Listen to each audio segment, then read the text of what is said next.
Es hora de Café y Palabras, conociendo más de la política, la economía y la sociedad de Costa Rica y el mundo, con el politólogo Claudio Alpizar Otoya. Escuche Café y Palabras de lunes a viernes, porque la política sí importa.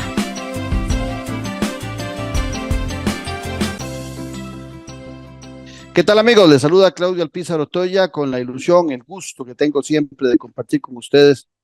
de lunes a viernes al ser las 10 de la mañana. Café y Palabras, el programa donde la política sí importa. Hoy vamos a conversar sobre el sector productivo y para eso hemos invitado a don Renzo Céspedes, el investigador, el economista, el conocedor de los temas de cómo se encuentra el sector productivo nacional. Con él vamos a hablar el día de hoy. Les recuerdo además que este programa usted lo disfruta a través de Tica Visión Radio, Tica Visión Televisión, pero que también puede disfrutarlo en nuestro canal de YouTube, ya sea a la misma hora, a las 10 en forma simultánea con la televisión y la radio, o si no, en el horario que usted prefiera, a la hora que usted crea más conveniente. Por eso también es importante que se suscriba en nuestro canal, donde va a estar recibiendo notificaciones de nuestros próximos programas y también donde van quedando archivados los programas semana a semana. Bueno, pero antes de hablar con don Renzo Céspedes, vamos a la Así Pienso. Así Pienso, con Claudio Alpizar. El día de antier leía en el periódico La Región, un medio electrónico de San Carlos, una noticia que a todas luces impacta. El Poder Ejecutivo le traslada 3,000 kilómetros de rutas nacionales a cantones como Los Chiles, Upala, Río Cuarto, Sarapiquí, San Carlos y Guatuso. 3,000 kilómetros de rutas nacionales de un plumazo.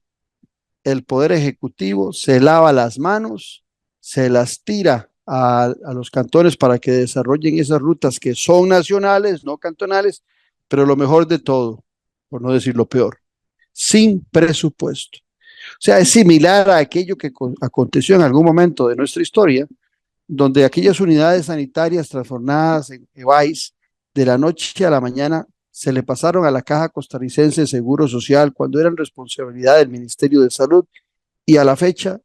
la Caja no recibió un solo 5 del traslado de esos EVAIS para todas las actividades que desarrollan. Bueno, ahora es el Poder Ejecutivo el que le tira esos 3,000 kilómetros de rutas nacionales abandonadas, muchas de ellas en tierra, en piedra, se las da a los cantones mencionados para que ellos desarrollen la infraestructura, a sabiendas de las limitaciones que tienen muchos cantones o un cantón tan enormemente grande como el cantón de San Carlos, que ya les he dicho en más de una ocasión a ustedes que solo el cantón de San Carlos es más grande que toda la provincia de Cartago o que toda la provincia de Heredia. Y de repente el Poder Ejecutivo se lava las manos y se las tira y las transforma y les dice a los cantones que esas rutas ya no son nacionales, sino que son cantonales y que sean ellos quienes se encarguen de desarrollar la infraestructura. Hayase visto tal nivel de irresponsabilidad. Seguramente dentro del marco de buscar afinar los números del presupuesto nacional, de fingir que el presupuesto nacional y el déficit fiscal se disminuye. ¿Cómo? Quitándose responsabilidades, dejando de hacer las cosas que le competen al Poder Ejecutivo y tirándoselas a otras instancias para de esa forma que el Poder Ejecutivo no tenga responsabilidad sobre rutas nacionales. Muchas rutas de estas que van hasta la frontera, que son temas de seguridad nacional y de, por supuesto, tránsito de todos los costarricenses. Son rutas que por algún motivo fueron previamente definidas como rutas nacionales, no cantonales. Y el Poder Ejecutivo le dice a San Carlos, le dice a Guatuso, le dice a Los Chiles, le dice a Opala, a Río Cuarto y a Sarapiquí, vean a ver qué hacen con esas carreteras, porque a partir de ahora son rutas cantonales. Así o más irresponsable el Poder Ejecutivo. Estamos en Café y Palabras porque la política sí importa. En breve volvemos con Café y Palabras, con Claudio Alpizar.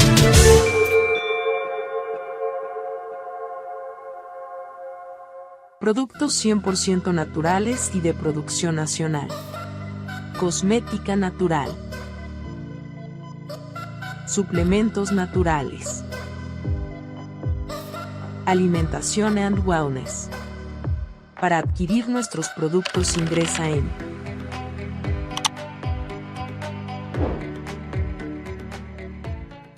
Disfruta de la aventura en familia con tu nuevo MG RX8, el SUV más grande para 7 pasajeros. En la ciudad, la playa o la montaña, Costa Rica es para disfrutarla con el más grande, con el MG RX8, con tracción 4x4, 6 modos para manejo, un gran espacio interior y la tecnología de vanguardia para disfrutar en familia del confort en cualquier terreno. Descubrí el nuevo MG RX8 desde $698 al mes en nuestras sucursales de La Uruca, Curridabat, Multiplaza Escazú o en www.mg.cr.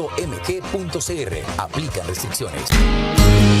Ya a la venta, el nuevo libro del politólogo Claudio Alpizar Otoya. Gobernabilidad y gobernanza, fuentes del desarrollo democrático de la nación. Un libro para comprender la diferencia de dos conceptos claves, que son dos caras de una misma moneda.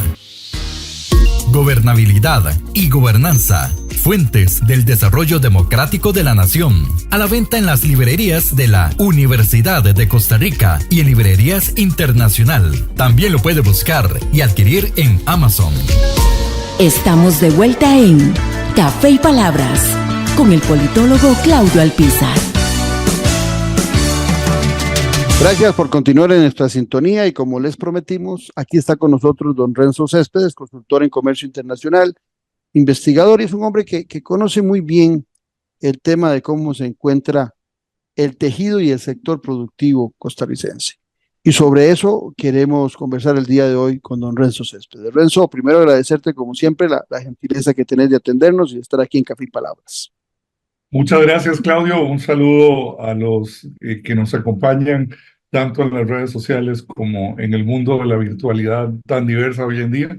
para poder compartir y debatir sobre diferentes temas de interés que son de enorme trascendencia e importancia para el futuro de la democracia y de la economía costarricense. Renzo, vos venís hace muchos años, no decir décadas, estudiando el sector productivo costarricense. Has tenido muchas propuestas, has puesto el dedo en la llaga en su momento, has dado soluciones, que es algo también muy importante. Pero hoy, en junio del 2024, si tuvieras que hacer un diagnóstico de cómo se encuentra el sector productivo costarricense en sus diversas áreas y cómo esta seguidilla de gobiernos, incluyendo el actual, han dejado de lado la importancia que tiene el sector productivo nacional, no solamente para ser reactivador interno, sino también para promover las exportaciones. Me gustaría que nos hicieras un análisis general dentro del marco de ese vasto conocimiento que tenés vos del sector productivo. Muchas gracias, Claudio. Quizá para empezar, lo que yo diría es que el enfoque de esta administración de gobierno creo que responde más a una orientación de carácter ideológico que a entender con pragmatismo cuál es la realidad de los retos que enfrenta la economía costarricense. Esa falta de visión de entender de manera práctica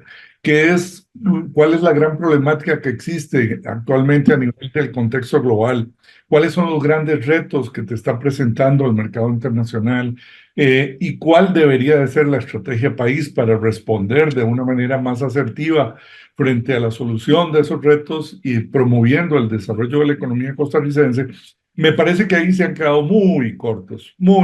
porque la visión que ha tenido la administración pareciera estar más orientada a favorecer intereses de grupos de importadores, de grupos a los que hay que eliminarles aranceles, a los que hay que facilitarles el ingreso al mercado nacional,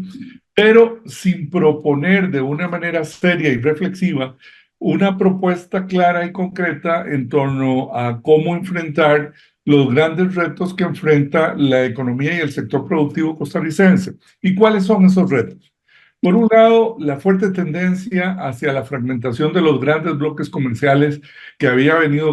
garantizando y que había venido caracterizando a la economía global en las últimas décadas, mediante la incorporación de China a la Organización Mundial de Comercio, de Rusia a la Organización Mundial de Comercio, que básicamente, digamos, provocó una visión y una tendencia muy fuerte de globalización creciente, de la cual ha venido formando parte la economía costarricense. Pero esta fragmentación de grandes bloques comerciales que se ha presentado, este desarrollo de zonas de influencia debido a tensiones geopolíticas crecientes, sin duda alguna, no está siendo bien abordada por la presente administración de gobierno, puesto que no se ha hecho una lectura oportuna de los retos, de los riesgos en materia de seguridad alimentaria y de los retos que eventualmente esto puede plantear tanto al sector productivo nacional como al sector exportador. Entonces, cuando uno analiza esa falta de sentido práctico para entender que hay zonas de influencia geopolítica y que hay un proceso claro de conformación, de desglobalización y de conformación de diferentes bloques comerciales, en donde particularmente el factor de dime con quién estás y dime cuál va a ser tu socio principal y en función de qué mercado mayoritariamente vas a estar orientado para saber hacer una lectura de cómo te vas a desenvolver de manera global, no está presente, no se ve con claridad y evidentemente la inestabilidad climática y tanto geopolítica a nivel global han vuelto tremendamente vulnerables las cadenas de valor, de manera tal que ante productos de fenómenos a nivel global, como la pandemia, como la crisis del transporte marítimo con crecimientos exponenciales en el costo de los contenedores, la crisis política militar que se está viviendo en Europa, sin duda alguna ha venido a complicar el entorno internacional, el entorno de la conceptualización de un mercado global y a obligarnos a retomar nuevas visiones más pragmáticas, más con una visión práctica de lo que está pasando, para adoptar eventualmente, digamos, acciones en términos de políticas y propuestas de desarrollo que verdaderamente vengan a potencializar de manera más fuerte y marcada la economía costarricense y las necesidades de los sectores productivos dirigidos tanto al mercado interno como al mercado de exportación. Es claro que la inestabilidad del planeta también entra a jugar, los factores no solo de cambio climático y de inestabilidad desde el punto de vista que presenta el clima en estos momentos a los diferentes países que participan del comercio mundial, también es otro factor que debe ser tomado en cuenta. Recientemente veía yo como un contencioso administrativo con jueces evidentemente muy desconocedores de la realidad del comercio mundial y de los aspectos de seguridad alimentaria que van a impactar a la sociedad costarricense, decretaban una anulación de la medida cautelar que se había adoptado para subir el arancel del arroz y sin darse cuenta de que en un entorno de cambio climático, las inundaciones pasadas en el estado de Río Grande do Sul de Brasil prácticamente afectaron más del 60% de la producción de arroz de Brasil, porque es el gran estado productor de arroz que tiene Brasil y del cual justamente es nuestra fuente principal de abastecimiento. Entonces ve uno realmente un escaso sentido oportuno de lectura de las amenazas y de los riesgos en materia de seguridad alimentaria que estamos viviendo a nivel global, y ves también un paquete de elementos de manejo de política monetaria y de política desde el punto de vista cambiario, que sin duda alguna están impactando de manera severa no solo al sector agroexportador, no solo al sector exportador en general, sino también al sector que produce para el mercado local.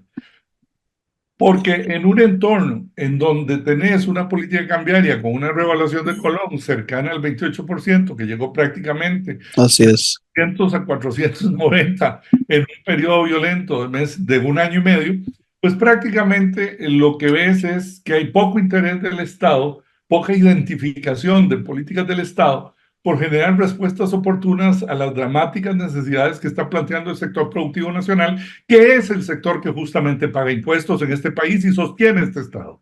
Renzo, te interrumpo ahí, porque tocaste un tema que me parece que no debemos dejarlo pasar, el tema del dólar, que empezó a subir hace unos días y ya en estos días bajó nuevamente, pero se ha hablado mucho del pésimo manejo que ha hecho de la moneda el Banco Central.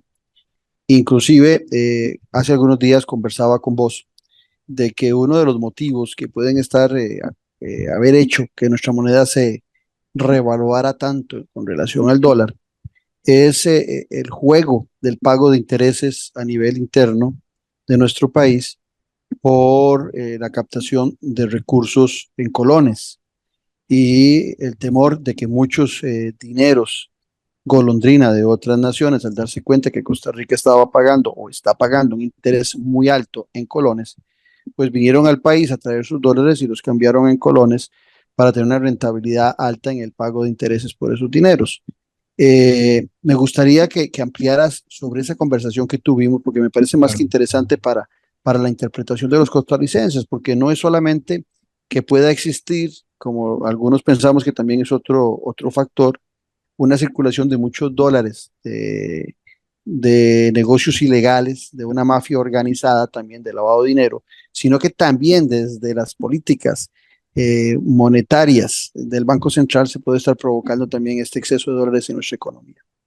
Sí, claro, Claudio. En ese sentido, uno de los elementos más reprochables a la política cambiaria que ha seguido el Banco Central, sin duda alguna, tiene que ver con el manejo, con la tardanza, con la lentitud con que respondió cuando inició un proceso vertiginoso de revaluación del colón frente al dólar y que no tuvo una correlación con la celeridad y eficiencia con que actuó cuando el colón se devaluaba ya cercano a los 700 colones por dólar y en donde básicamente se adoptó una medida muy agresiva de contención en materia de política monetaria, elevando la tasa de política monetaria al 9% y prácticamente provocando una atracción muy atractiva de capitales especulativos e incluso de lavado de dinero que muy interesados por esos rendimientos, no solo de la tasa de interés, sino sumados a la revaluación del colón porcentualmente frente al dólar,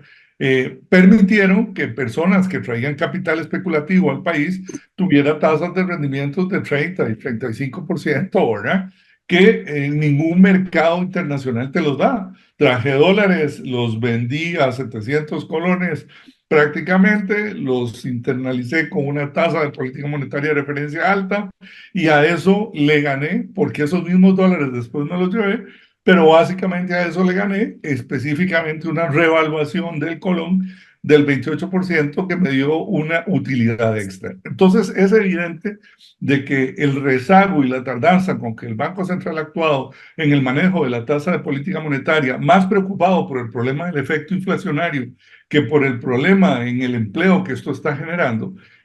sin duda alguna ha provocado una situación de afectación directa sobre los sectores productivos, principalmente sobre el sector turismo, sobre sectores productivos a nivel nacional y sobre sectores exportadores. Porque la pérdida de competitividad que ha conllevado la revaluación, digamos, ficticia, porque en realidad no responde a un crecimiento verdaderamente real de la economía, esa revaluación ficticia que ha venido surgiendo del colón en estos últimos tiempos, pues básicamente lo que ha hecho es afectar directamente el costo tanto de nuestros productos en el mercado extranjero, porque nuestros costos internos son en colones y vendemos en dólares en el mercado internacional, como ha afectado también la posibilidad de competir en el mercado local para la producción local frente a productos importados que de manera ficticia resultan cada día más baratos en términos de un colón revaluado frente al dólar y que sin duda alguna ha impactado y ha provocado una creciente pérdida de empleos. Básicamente se hablaba de cerca de 130,000 puestos de empleo que se han perdido en este periodo, básicamente con una afectación concentrada principalmente en mano de obra no calificada y que particularmente no tiene la posibilidad ni la flexibilidad de poderse trasladar a trabajar en una zona franca o de ponerse a trabajar en algún sector de servicios, porque no tienen ni la formación, ni la especialización, ni la formación necesaria para poder sobrevivir en términos de generación de un ingreso en otra actividad que sea rentable. Entonces, realmente es preocupante esta política absolutamente contradictoria y que ha venido a afectar de una manera directa sectores que son los mayoritariamente generadores de empleo en este país. El sector que opera bajo régimen definitivo genera más del 85% del empleo en este país y es el sector que paga impuestos para sostener este Estado. Y por lo tanto, resulta absurdo que de alguna forma estés entrando en un cuento como el de matar la gallinita de los huevos de oro, ¿verdad? Ahogar al sector productivo local, con lo cual lo único que vas a producir es una recesión de la economía, una reducción de las expectativas de crecimiento del país y un problema muy serio de que se agrave la situación social por un aumento del desempleo, principalmente concentrado en nuestras zonas rurales y principalmente concentrado en sectores de mano de obra no calificada, que eventualmente van a tener que tomar acciones, ¿verdad?, hacia otro tipo de actividades, no muchas de ellas legales, ¿verdad?, como lo es el narcotráfico y como lo es otras acciones que eventualmente les permitan sobrevivir en el mercado. Entonces, realmente es preocupante la contradictoria política que ha seguido esta administración de gobierno, el rezago con que actuó, porque nota que hasta que la tasa de política monetaria, que el sector productivo nacional le venía implorando al Banco Central que bajara de manera mucho más acelerada, primero lo bajó del 9 al 5.75, luego al 5.25, finalmente lo llevó a un 4.75, aún y cuando el país está viviendo una situación de deflación con una situación negativa de menos 0.33. O sea, realmente es lamentable ver que las autoridades del Banco Central pues han sido autistas, ¿verdad? Han pecado de, yo no creo que de ignorantes, porque lo que creo es aquí una actitud fanática desde el punto de vista ideológico que ha venido impactando al sector productivo nacional de una manera perversa y de manera tal que hasta el momento en que el Banco Central lleva la tasa de política monetaria al 4.75, 4.75, ves vos cómo empieza a revaluarse gradualmente el dólar, empieza a devaluarse el colón, empieza a subir el tipo de cambio, situación que evidentemente te refleja de que hay capitales especulativos que han entrado al mercado. El mismo Banco Central no tenía una idea clara a qué correspondía más del 62% de divisas que estaban entrando al mercado nacional durante todo este periodo, de manera tal que no es de sorprenderse que ahora la situación tienda a revertirse, de forma que la esperanza es de que por lo menos el Banco Central entienda que el tipo de cambio no puede ser utilizado como un instrumento perverso únicamente para controlar inflación y no para saber que una política de este tipo impacta en términos de recesivos a nivel de la economía e impacta en el empleo pleno, que es la aspiración de toda sociedad. Voy a hacer un corte comercial porque quiero hablar de los 4 sectores de la actividad económica con vos, pero para no cortar cuando estemos hablando de esos 4 sectores, vamos a un corte comercial aquí en Café y Palabras y continuamos con nuestra conversación con Renzo Céspedes, consultor en comercio internacional, aquí donde la política sí importa. En breve volvemos con Café y Palabras con Claudio Alpizar.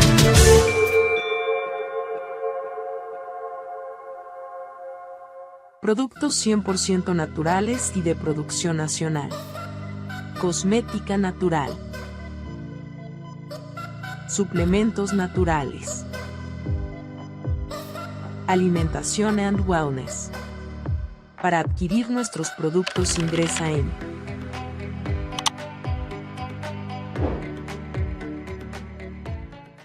Disfruta de la aventura en familia con tu nuevo MG RX8, el SUV más grande para 7 pasajeros. En la ciudad, la playa o la montaña, Costa Rica es para disfrutarla con el más grande, con el MG RX8, con tracción 4x4, 6 modos para manejo, un gran espacio interior y la tecnología de vanguardia para disfrutar en familia del confort en cualquier terreno. Descubrí el nuevo MG RX8 desde $698 al mes en nuestras sucursales de La Uruca, Curridabat, Multiplaza Escazú o en www.mg.cr. Aplican restricciones. Ya a la venta, el nuevo libro del politólogo Claudio Alpizar Otoya. Gobernabilidad y gobernanza, fuentes del desarrollo democrático de la nación. Un libro para comprender la diferencia de 2 conceptos claves, que son 2 caras de una misma moneda. gobernabilidad y gobernanza. Fuentes del desarrollo democrático de la nación. A la venta en las librerías de la Universidad de Costa Rica y en librerías internacional. También lo puede buscar y adquirir en Amazon. Estamos de vuelta en Café y Palabras con el politólogo Claudio Alpizar. Continuamos en nuestra conversación con el consultor en comercio internacional Renzo Céspedes. Renzo, normalmente, me corregís, vos sos el experto en estos temas, cuando hablamos de sectores de actividad económica, cuando hablamos de los sectores productivos, hablamos de agricultura, de industria, de construcción y de servicios. Son 4 patas de una mesa. Ahora bien, las cuatro patas están igual de graves, o es la pata de la agricultura, el agro, esa pata que es fundamental, sobre todo en zonas costeras, en zonas rurales, la que está más fregada, por llamarlo de alguna forma, o también en este juego de la política monetaria, en este vaivén que se concentra únicamente en ver cómo forzosamente abandonando servicios sociales, abandonando inversión en sectores, se logra mejorar los números económicos del déficit fiscal de Costa Rica, sin importar las consecuencias que la radicalización de políticas monetarias y fiscales pueda llevar en lo social. Pero de esas 4 patas, volviendo al tema, agricultura, industria, construcción y servicios, todas están padeciendo la misma situación. No todas. Digamos, desde luego el nivel, si bien es cierto, la desacertada política cambiaria que ha seguido el Banco Central ha venido sin duda alguna golpeando a todos, sin duda alguna el nivel de gravedad con que ha afectado a unos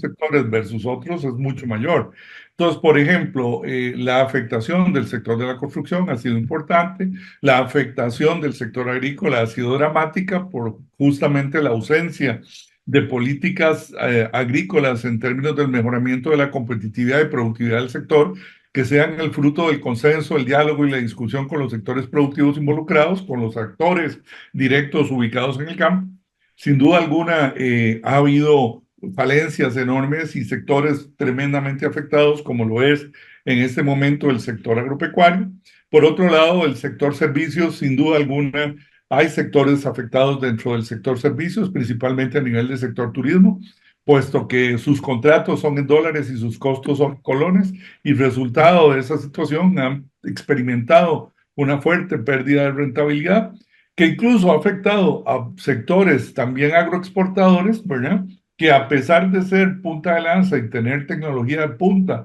en materia de prácticas agrícolas sostenibles basadas en altos elementos de tecnología avanzada y con altos niveles y estándares de productividad a nivel mundial, particularmente también han tenido problemas justamente producto de esa situación de abandono y de esa ausencia de políticas que, lejos de promover el desarrollo y el crecimiento de los sectores, ha estado más bien dirigida, pareciera de forma maquiavélica, a buscar su debilitamiento o desaparición, en lo cual es realmente preocupante.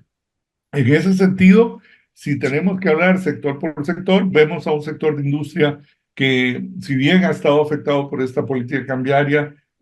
realmente trata de proyectarse de manera un tanto más agresiva hacia los mercados externos, tratando de buscar diversificar su canasta de oferta exportable en los países principalmente de la región centroamericana y del Caribe, busca nuevas oportunidades y, mal que bien, ha logrado sobrevivir de manera bastante razonable, pero con un elemento importante y preocupante, y es que no ha generado un crecimiento de demanda de empleo, no se ha convertido en un sector que crece agresivamente para demandar nueva mano de obra. Hablo de aquel sector industrial ubicado bajo régimen definitivo que paga impuestos, sino que básicamente la mayor dinámica de crecimiento en este sector ha sido en sectores de regímenes especiales, principalmente zona franca, en donde particularmente lo que se genera es una mayor demanda de empleo de mano de obra con un mayor nivel de especialización y que básicamente, sin embargo, se ha contraído. Si lo comparamos el 2022 con el 2023, En el 2022 el régimen de zona franca generó 22.000 empleos, en el 2023 apenas generó 5.000 empleos y este año andará con números similares. Entonces, en ese sentido, realmente estos sectores, si bien es cierto, generan y promueven el desarrollo de empleo para cierta mano de obra calificada, también nos presenta el problema de que son sectores cuyo crecimiento en términos de efecto para el financiamiento del Estado es mínimo, porque lo único que traducen en términos de financiamiento del Estado serán los impuestos de renta que pagará la mano de obra que contratan, pero son sectores absolutamente exentos de todo pago de impuestos y tasas municipales que eventualmente no le aportan absolutamente nada al fisco desde el punto de vista tributario. Entonces, en el marco de esa realidad, vemos a un sector industrial creciendo de una forma muy desigual. Un sector sin impuestos que crece de una manera un poco más dinámica y un sector de régimen definitivo que sin duda alguna apenas está sosteniendo, digamos, el nivel de producción que más o menos había venido desarrollando hasta el día de hoy. Te interrumpo ahí, Renzo, porque algunos costarricenses, viendo solamente los porcentajes sin entrar en el detalle de por qué se dan esos porcentajes, puede ser que hayan comprado la idea de que el desempleo nacional bajó a 7,2%, si mal no recuerdo, era lo que había dicho el INEC, pero no se está considerando para esa disminución del empleo que la población ocupada, que estaba en algún momento en 2.060.000 costarricenses, de repente bajó sustancialmente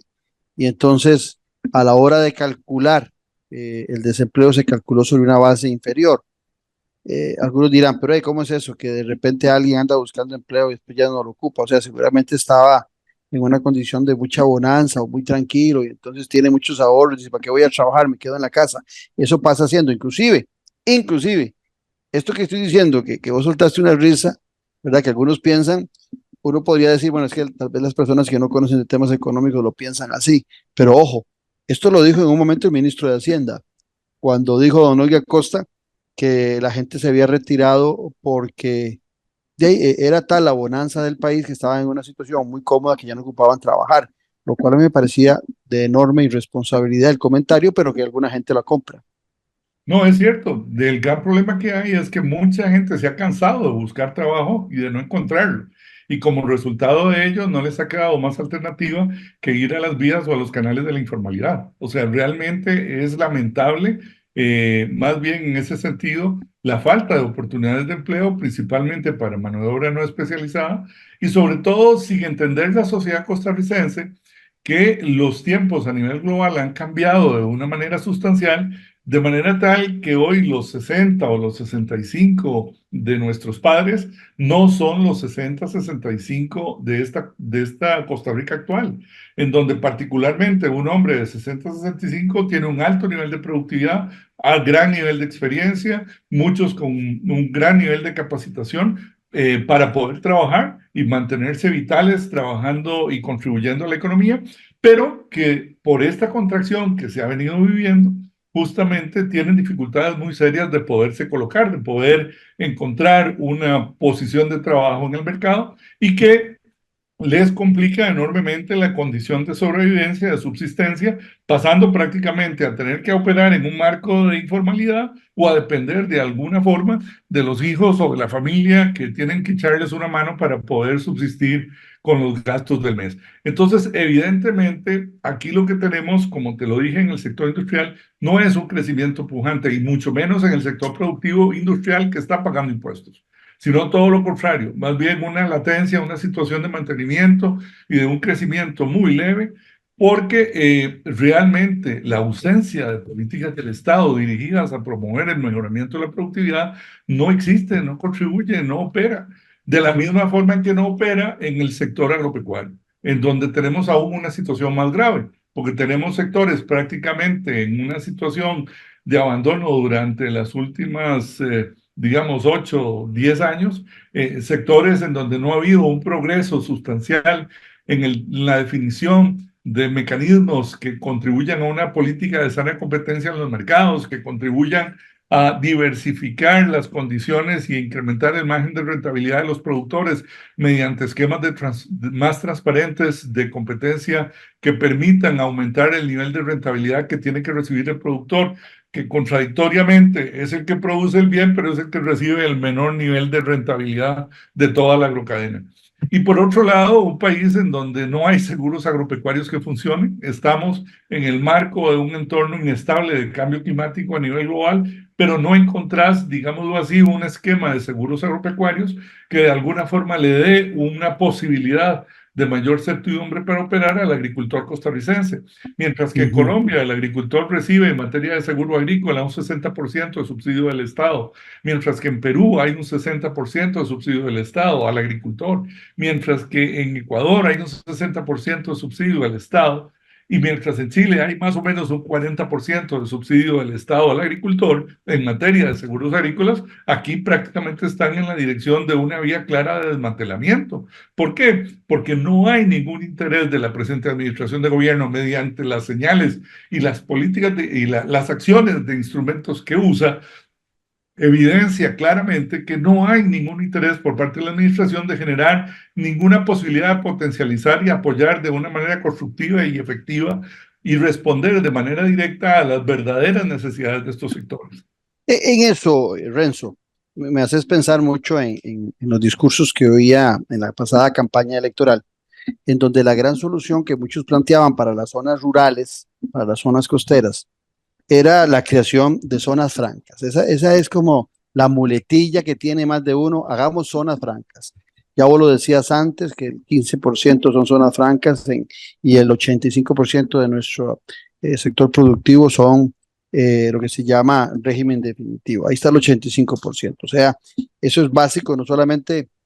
para la economía exterior de nuestro país, para el comercio internacional, sino también para reactivar la economía interna. Esa es realmente la reactivación de la economía interna, está en ese régimen definitivo. Claro. Pero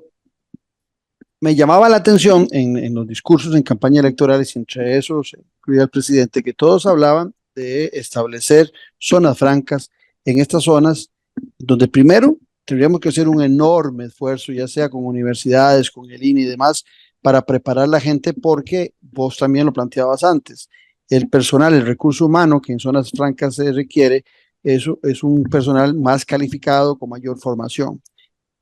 Y la generación de empleo en estas zonas rurales, en estas zonas costeras, sigue estando muy, muy ligado al tema de la agricultura. Correcto. Entonces, el sector agrícola, el sector agropecuario de nuestro país, porque ahora vos describías muy bien parte del estado en que se encuentra, viene quejándose en diferentes ámbitos, desde un Ministerio de Agricultura, desde un Consejo Nacional de Producción, desde un Ministerio de Comercio. Recuerdo mucho oír a los campesinos decir en algún momento que el mayor problema que ellos tienen a veces ni siquiera es el crédito,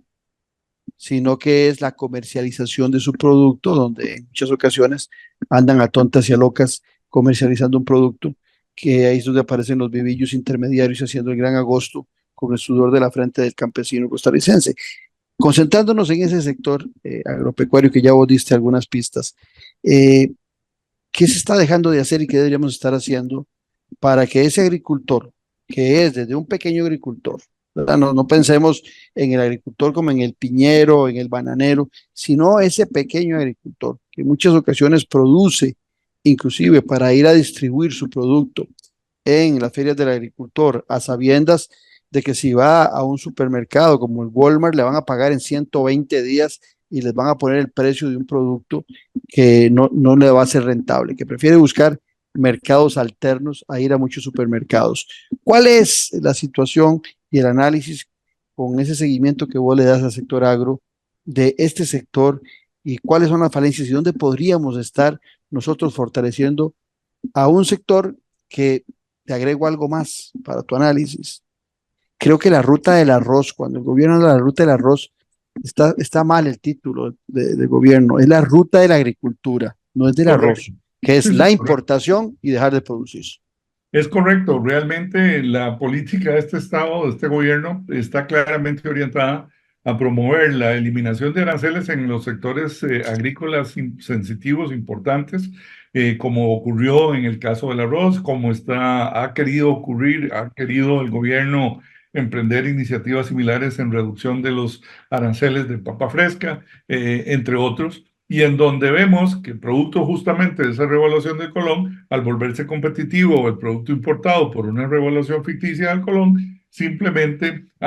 se han incrementado las amenazas de productos frescos del sector agropecuario, que hay interés por parte de ciertos grupos importadores y cadenas comerciales en poderlo traer de afuera porque les resulta desde el punto de vista cambiario, desde el punto de vista de costo final, mucho más interesantes. Entonces, efectivamente, el gran problema de esos sectores radica en la complejidad de lo que es el mercado mundial y el mercado de comercialización de productos agropecuarios. O sea, si bien es cierto, los agroexportadores fuertes, como lo es el sector de piña o el sector bananero, están preparados incluso para luchar y prepararse y trabajar duro y buscar el cumplimiento de los requisitos crecientes de trazabilidad y de seguimiento y de restricción de usos de moléculas que establecen los mercados de destino principales a los que ellos exportan, como lo son Estados Unidos y la Unión Europea. Si bien es cierto, estos sectores están preparados para ese embate y luchan en este momento por hacer ingentes esfuerzos por seguir teniendo posicionamiento en esos mercados, la realidad es que ese resto de productores, que son los que principalmente están orientados a la satisfacción de necesidades del consumo del mercado local, no tienen esa opción de poder cumplir. ¿Cuándo le vas a pedir a los productores de Tierra Blanca, de Cartago, productores de papa, productores de zanahoria, de cebolla, cuándo les vas a pedir que cumplan con los requisitos de trazabilidad para poder exportar con éxito al mercado, a un mercado tan exigente como lo puede ser el mercado de la Unión Europea? No llegamos ni a Nicaragua, no vamos ni a Panamá, porque Panamá cuenta con una ley de seguridad alimentaria tremendamente rigurosa, aprobada por el Estado, que hace imposible prácticamente el ingreso de productos agrícolas nuestros en el mercado panameño. O sea, realmente ese sector está condenado a un mercado interno, no tiene mayores posibilidades de poder abrir nichos o espacios ni siquiera en mercados vecinos, debido justamente a las múltiples distorsiones que pesan en esta materia a nivel de comercio internacional. Y por otro lado, entonces, ¿qué hacemos para poder darle soluciones a estos sectores? Deberíamos trabajar en el desarrollo de sistemas de información de mercados, generar esquemas que permitan un censo mucho más ordenado de qué se está produciendo en cada zona, qué productos son los que se recomiendan, cuál es la temporalidad con que deberían manejarse, cuáles son los volúmenes estimados y los precios estimados que eventualmente va a enfrentar el agricultor en el mercado. Ese tipo de esfuerzos de seguimiento a través... Y eso lo debería hacer el Ministerio de Agricultura. Desde luego, es una responsabilidad fundamental del Ministerio de Agricultura y del PIMA el poder trabajar todo un esquema transparente que le permita a los agricultores contar con fuentes de información y bases de datos lo suficientemente confiables como para mejorar por parte de ellos su programación productiva y tener un mayor ordenamiento de en qué momento del año poder entrar en el mercado. Pero ¿cómo? En eso que estás diciendo que me parece que es clave, el primer comentario, ¿es tan difícil hacer eso? Ese es mi primer comentario. No es difícil. Eso es lo primero. Y el segundo, y te lo dejo para que lo desarrolles los dos. Y el segundo, cuando vos ves que el que se queja porque se arruinó la producción del arroz, sale el ministro de Agricultura o sale algún funcionario del gobierno diciéndole a ese y al que se está quejando por el vaivén del dólar, le están diciéndole, cambie de actividad, si no le está yendo bien, cambie de actividad. Bueno, yo me pregunto, ¿cómo alguien va a cambiar de actividad después de haber generado un know-how, un conocimiento, una inversión? Entonces te dejo los dos comentarios. ¿Es tan difícil hacer eso que vos proponés? ¿Y es tan fácil cambiar de repente de actividad de la noche a la mañana? Sí, en relación a al tema de mejorar y establecer sistemas confiables de información de mercado, desde luego que no es difícil, es una actividad en donde el Ministerio de Agricultura debería estar llamado a desarrollar ingentes esfuerzos en esta dirección, apoyados incluso por las mismas universidades públicas, con el fin de establecer estos esquemas de referencia que le generen una mejor fuente de base de datos al agricultor para una mejor toma de decisiones de lo que es la programación de su producción a nivel anual. Pero ¿qué es lo que uno ve? Que no hay voluntad, que no hay claridad de parte del Estado y mucho menos recursos para poder invertir en este tipo de desarrollos en este tipo de actividades muy respaldadas, sobre todo en aspectos de carácter informático, que permitan de manera virtual accesar y facilitar el envío de este tipo de información al agricultor nacional. Sobre todo porque ese agricultor, como lo puedes ver, cada día está más limitado y más condenado a tener como único fin de destino, en términos de la posibilidad de comercialización de producto, el mercado local, en donde, por lo tanto, un sistema de información de mercados en un país que no Claro. es tremendamente grande como el nuestro, se vuelve fundamental. Por otro lado, también se han quedado cortos a nivel de estos sistemas de información de mercado, de generar entonces insumos como generar datos precisos sobre los precios estimados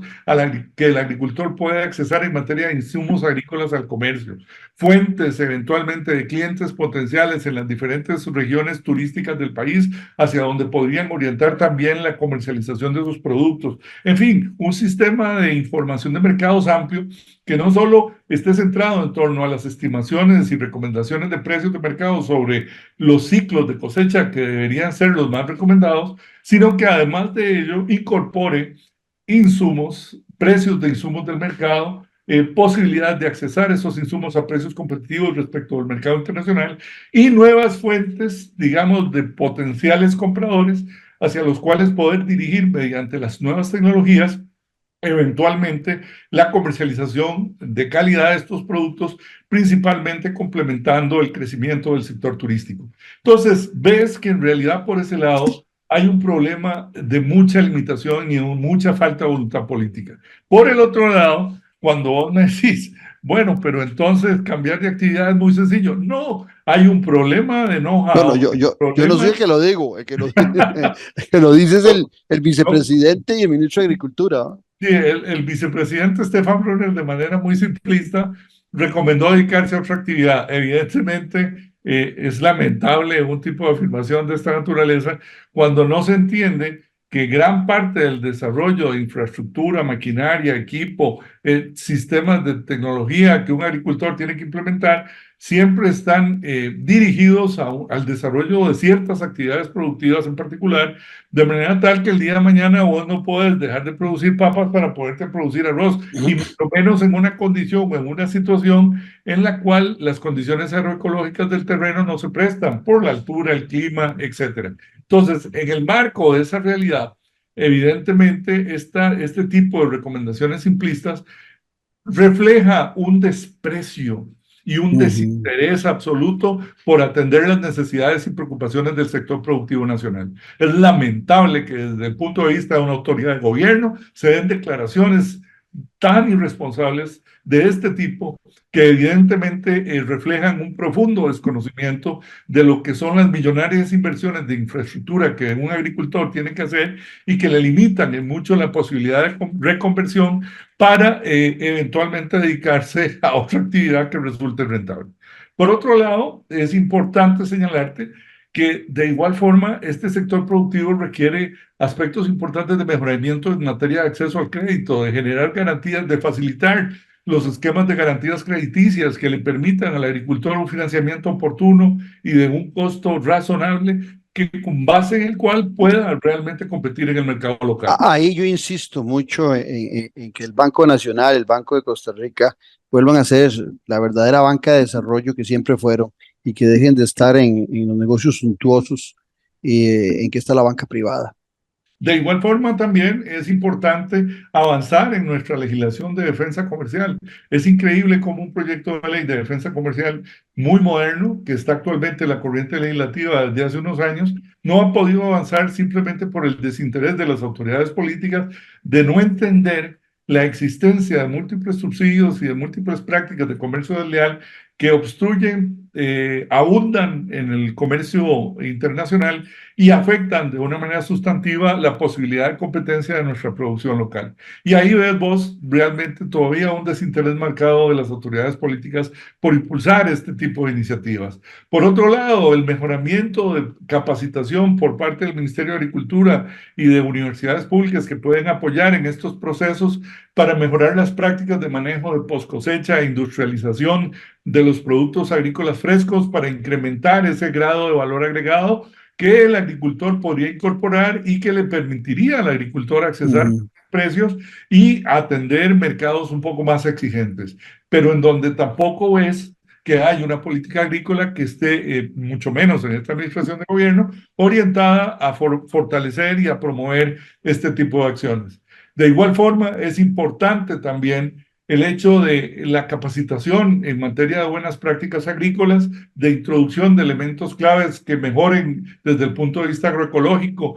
los procesos de cultivo y que capaciten de una forma más efectiva y le abran al agricultor la posibilidad de poder contar tanto con fertilizantes como con agroinsumos diversos que son necesarios en la producción agropecuaria y que requieren de un sistema de registros de agroquímicos eficiente, efectivo, que permita realmente acceder a costos competitivos al agricultor nacional para poder competir de manera abierta en un mercado global. Máxime que estás enfrentado a una política de revaluación de Colón que cada día